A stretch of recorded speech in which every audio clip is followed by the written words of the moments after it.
Hi, my friend, it's Pat Sloan here, and it is, ta-da, Happy Everything Monday. So we are down on the Peppermint block, which is from the Table Runner in the book, and you have an option. You can do the pieced part, which are the peppermints, and then I have a little addition, or you can just cut the strip and do the applique peppermints.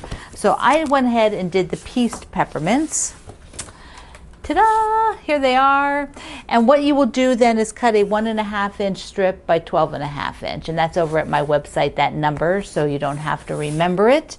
And you put that on the top. Now this will go down here.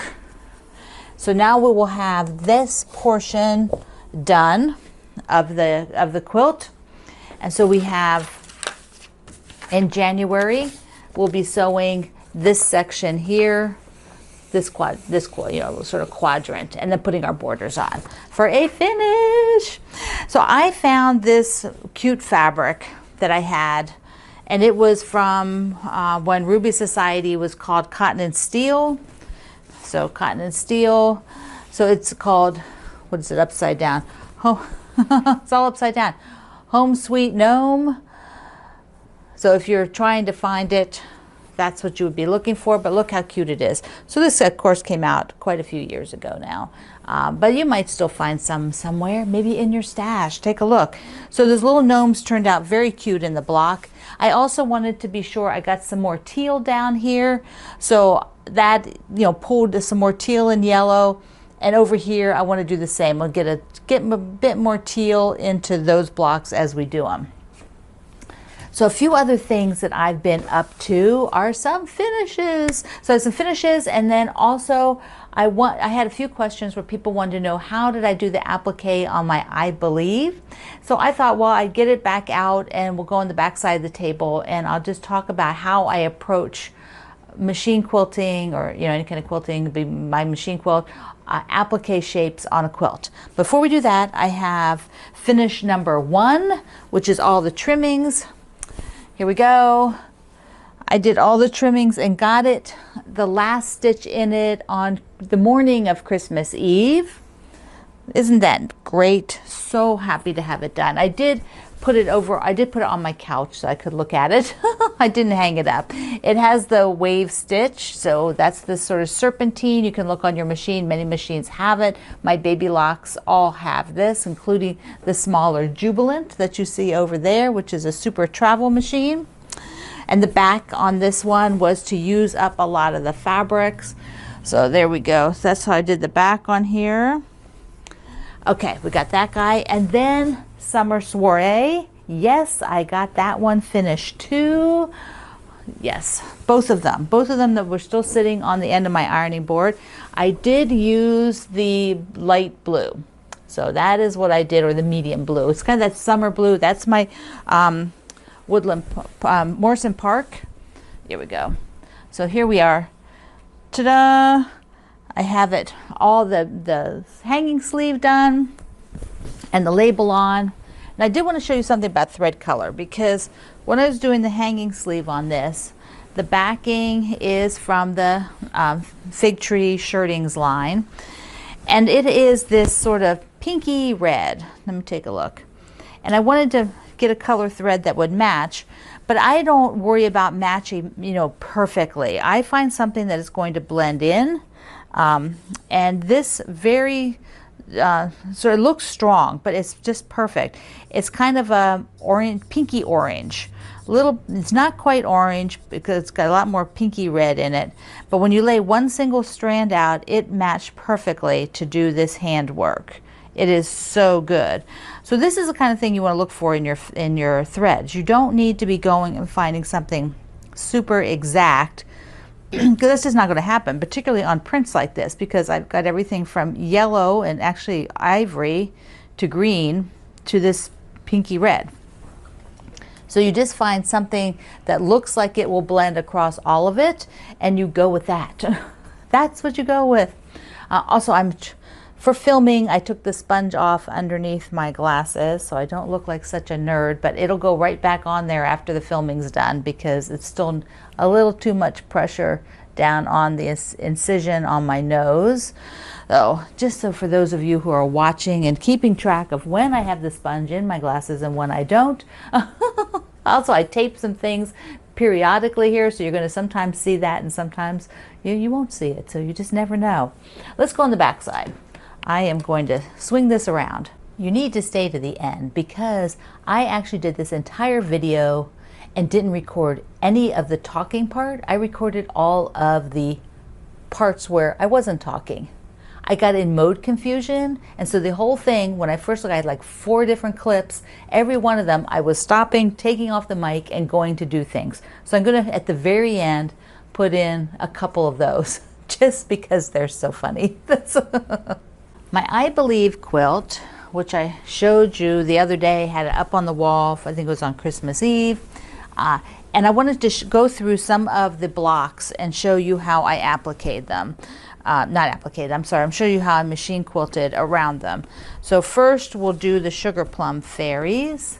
This is a big quilt, and I can't lay it all open on this table. There's not enough room, so I'm just gonna have to move it around to get to the blocks. But I want to talk about sort of my process or thought process, how I work on this. So here's the Sugar Plum Fairy. When I applique, and I quilted all this one myself, so when I applique, I want to first of all outline, sometimes super close, sometimes not that close, but I want to outline around all the shapes.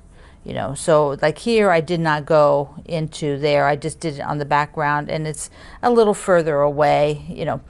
Then inside shapes, so once I've outlined everything, then if I'm going to quilt inside many of the pieces, particularly the larger ones. I mean, this dress is as big as my hand.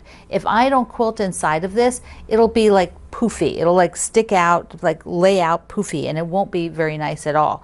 So what I did here is I stitched, start along the side, came up around her bodice, back down, and did these long petals like this. There's 4 of them. Just these long big loops. They're very organic. They are not perfect. And then stopped for the inside. I just did a little wave on the tan down here, nothing here, nothing on the feet, nothing on the arms, nothing on the face. On the wings, I went out around and then just sort of, you know, mimicked the shape of the wings. The little bubbles, the little heart bubbles, they're just circled around. I didn't do anything in them. If you go down to the house, this is all to give these bigger items some dimension and also to actually hold them down. Because if you don't have something holding them down, they really don't look good to me. You know, they look like they're missing something. So once again, I outlined all of the shapes, but like here for the bow, and it's black on that. You're not going to see the thread. I can barely see it myself, but I'll tell you, I went around the dot. There's actually a dot in the center. Went around the dot, and then here I just went out and back, out and back, out and back 3 times. So like you would see like on a drawing of it, of a bow, you know, to give it some texture. In the house, I went around all of the windows and the doors. In the front part of the house, I went inside about wider than 1/4 of an inch, maybe 1/3 of an inch, something like that. Outlined the windows again. So then up in the roof, I did like scallops, you know, just sort of like, so they'd be like roof tiles kind of a thing. The spiral itself, they're just outlined. So that material is, you know, that's skinny. It doesn't need any quilting on that. Something like the holly leaves, like they will have some texture on them. I think you can see it on here really well. So I just did a little wave in and back, it just out on itself, and then I just come back on the same line. If I'm going to stop, I could just do it one way and then stop. The little bittersweets, I just outlined the berries. So that is a few of the things. It's not overly quilted. I was going to see if there's another one. Here, let me just show you the cookie jar because it's also bigger. So the cookie jar, now this is a very big shape. I mean, I can put, it's you know, both my hands, fingers spread out. This is a big shape. So it needs to be given some dimension.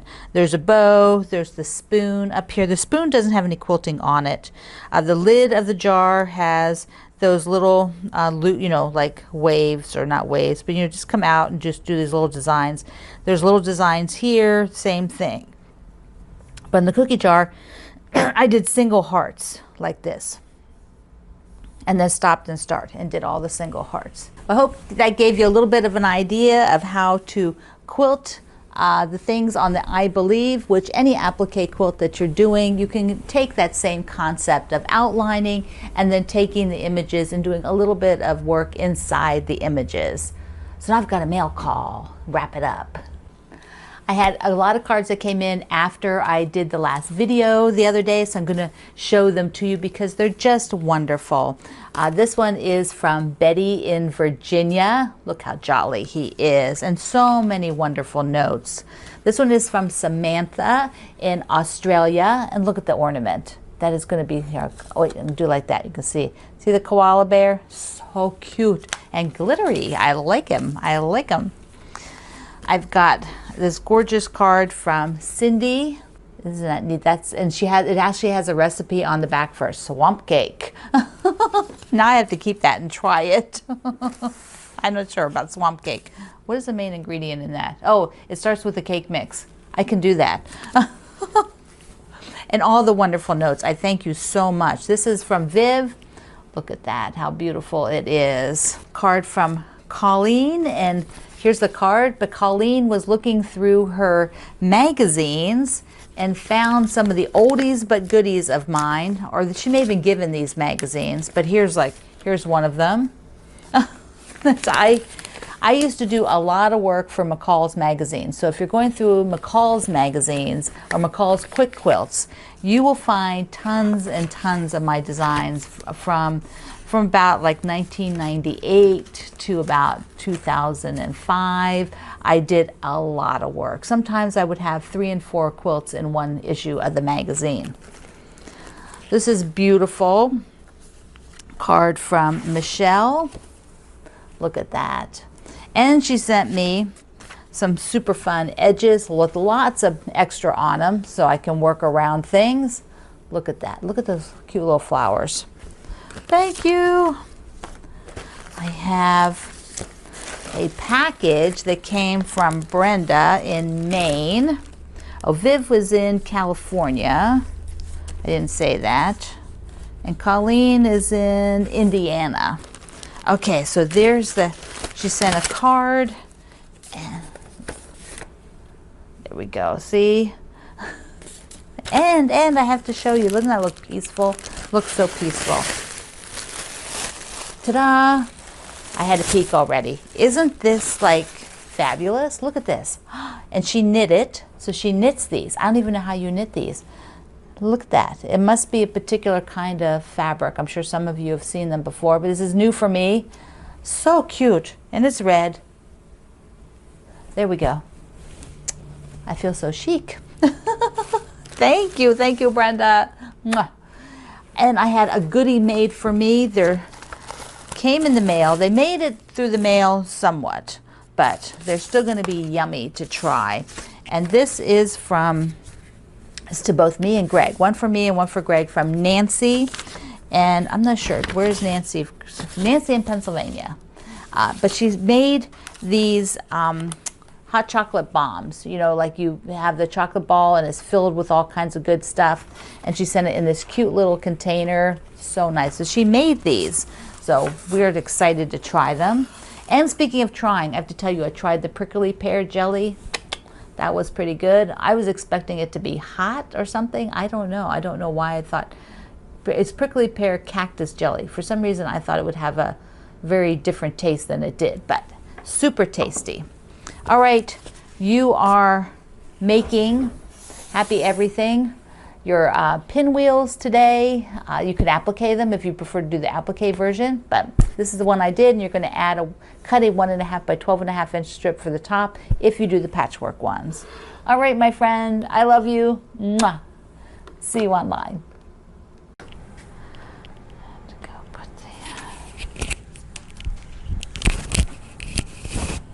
Short. I'll be in and out. Just don't mind me if I come in here.